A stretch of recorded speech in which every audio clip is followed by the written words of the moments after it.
মানুষ তার প্রকাশ্য শত্রুর সাথে যদি যুদ্ধ করে, সেই যুদ্ধটা কোনো একটা সময় যায় শেষ হয়, একটা সময় যায় যুদ্ধের শেষ হয়, ঠিক আছে, শান্তি আসে জীবনে।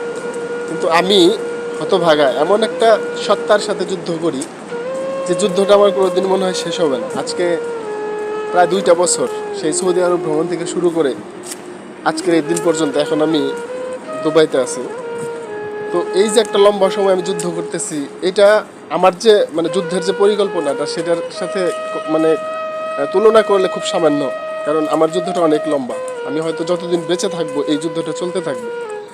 তো আজকে 1 বছর হয়েছে আমি দুবাইতে আছি। এখানে আসার পর আমি কি যুদ্ধ করতেছি, এই গোপন শত্রু আমার নিজের সত্তার সাথে, নিজের জীবনের সাথে, নিজের সাথে যে একটা যুদ্ধ করতেছি, এই যুদ্ধটা কতটা কষ্টকর ছিল কারো কাছে কখনো বলি নাই, এখনো বলার সময় আসে নাই।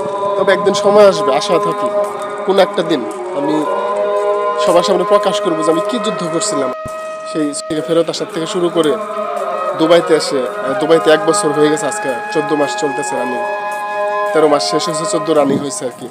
কতটা যুদ্ধ করতেছি, অনেকে যারা আমার খুব কাছের, যারা আমাকে খুব কাছের থেকে দেখছে, তারা কিন্তু আমার মুখ দেখে বুঝতে পারে যে আমার যুদ্ধটা কতটা কঠিন।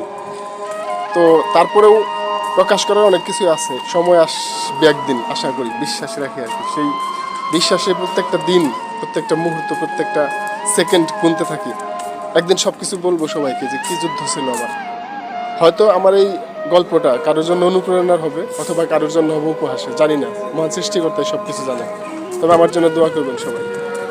হয়তো যদি মহান আল্লাহ চায়, খুব বেশি দেরি নাই, খুব অল্প সময়ের মধ্যে হয়তো আবার আসবো আমার এই গল্পের পুরোটা শোনানোর জন্য। কিভাবে আমার কাটলো এতগুলো দিন, আমি কি যুদ্ধ করলাম, কতটা কঠিন ছিল আমার সেই পথ। সবার জন্য শুভকামনা।